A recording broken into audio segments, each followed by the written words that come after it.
Good afternoon and welcome to the Week in Review. I'm Monique Vigneault. And I'm Nagin Kodayari. Let's get into our top stories. In today's top story, Health Canada announced the approval of Johnson & Johnson's COVID-19 vaccine this morning.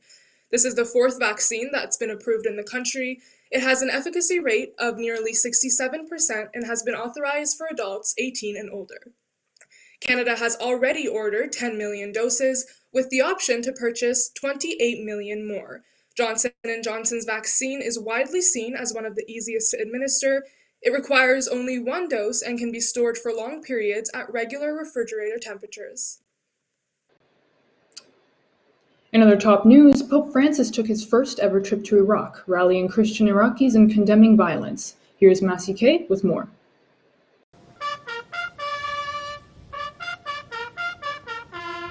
Pope Francis arrived in Iraq today for a symbolic but risky trip, and the first of its kind for any pope. Francis arrived with tight security and was seen leaving the Baghdad airport along a motorcade of dozens of vehicles. Many are calling this the Pope's riskiest trip yet, as the nation faces spats of rocket fire from militia attacks. But on the plane, Pope Francis told reporters that he's happy to be making trips again, and that he felt duty-bound to make this trip as the country has been martyred for so many years.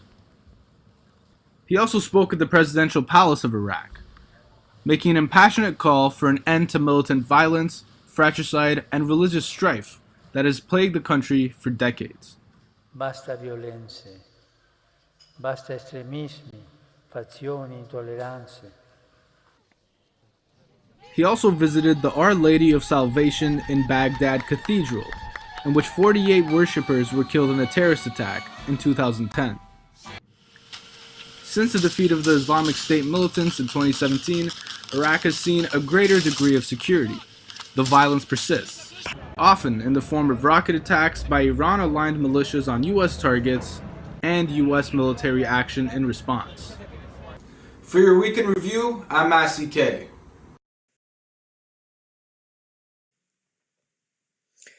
Another protester has been shot today in Myanmar. The month-long protests are in response to a military coup after a landslide election. Adriana Fiorante brings you the story. A warning, some of these images may be disturbing. 38 peaceful protesters were killed by military forces in Myanmar on Wednesday. The month-long protests are in reaction to a military coup that forcibly detained 24 elected officials. On February 1st, Aung San Suu Kyi and 23 other National League for Democracy, or NLD, figures were detained by Myanmar's military, the Tatmadaw, on claims of alleged election fraud. San Suu Kyi is the state councillor and head of government in Myanmar, who won the Nobel Peace Prize in 1991. The Tatmadaw is yet to bring forth any evidence of election tampering. NLD won the election in November in a landslide victory. The Tatmadaw, led by Min Aung Hlaing, has replaced NLD's government with 11 members of his own junta.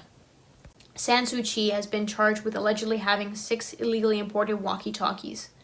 Tens of thousands of anti-coup protesters are demanding the release and reinstatement of the NLD government. Thousands of workers are striking until the NLD government returns. Since the commence of the protests, the internet in Myanmar has been shut down, curfews have been imposed, and armored vehicles have been sent into major cities.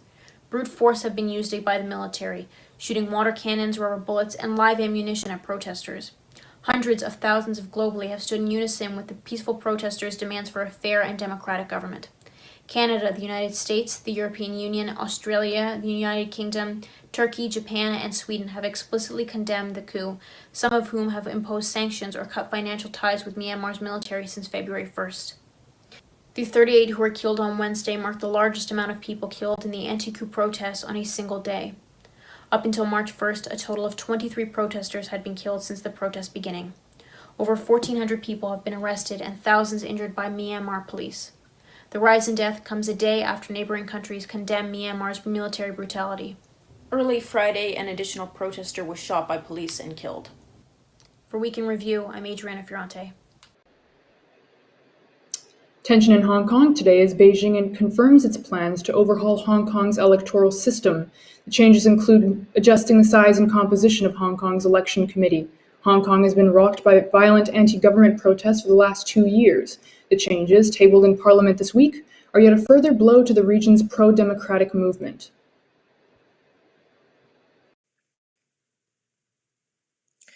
And here in Canada, hockey fans are remembering Walter Gretzky today. He's the father of the hockey legend Wayne Gretzky. He died last night at age 82. He's known to Canadians everywhere as the dad of hockey. The Bradford, Ontario native became a household name after first discovering his son's skill in the rink.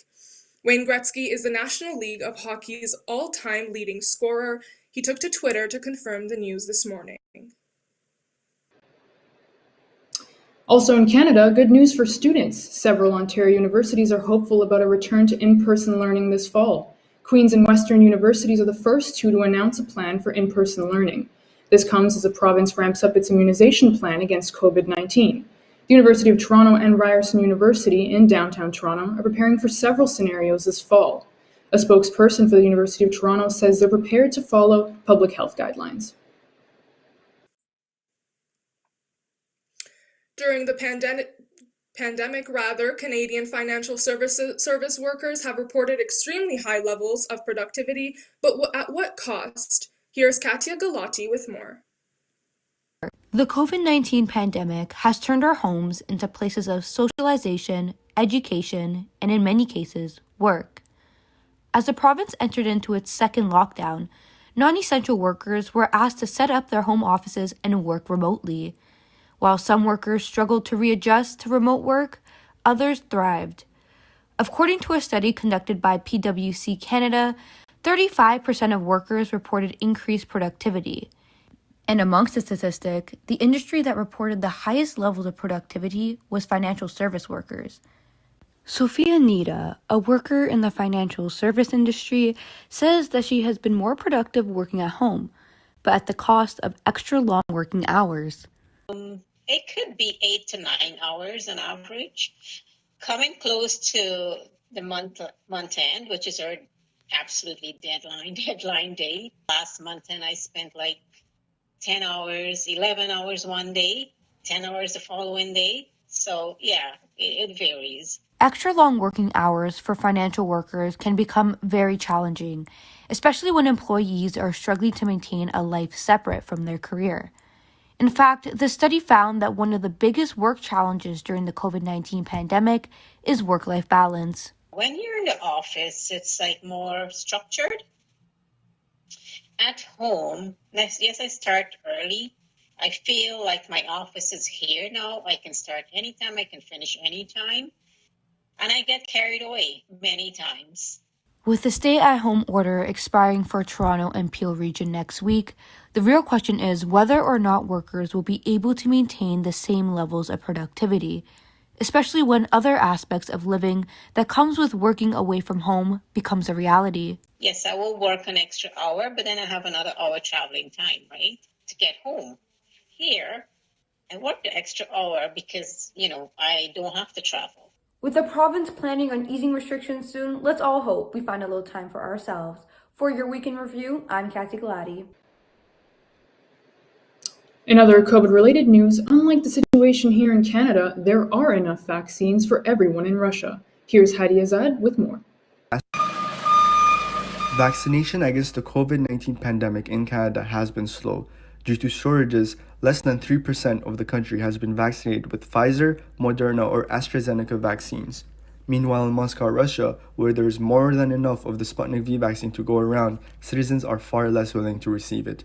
Gum, Moscow's iconic department store, offers vaccinations on site. Shoppers are rewarded a free ice cream after vaccination.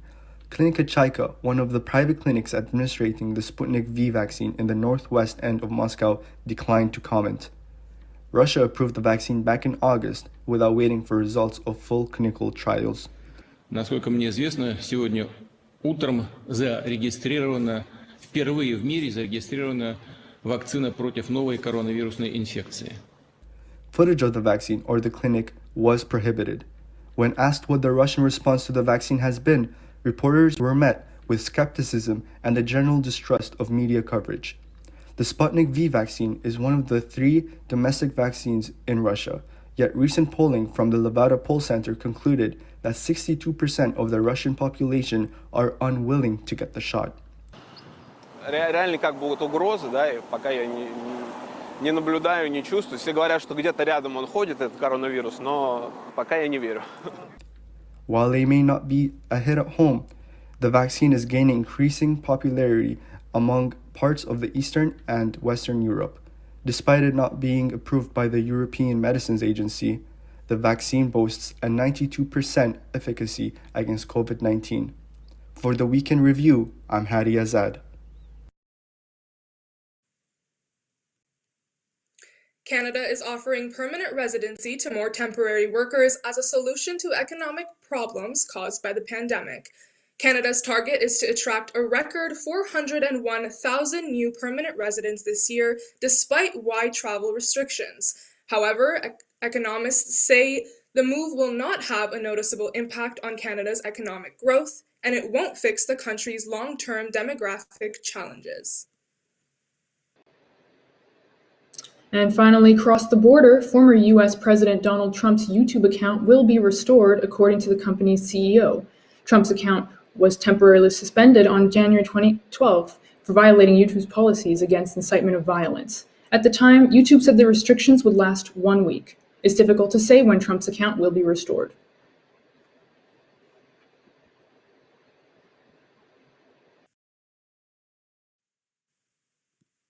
And now for our weekly current affairs package, here's Neil Jonathan with more.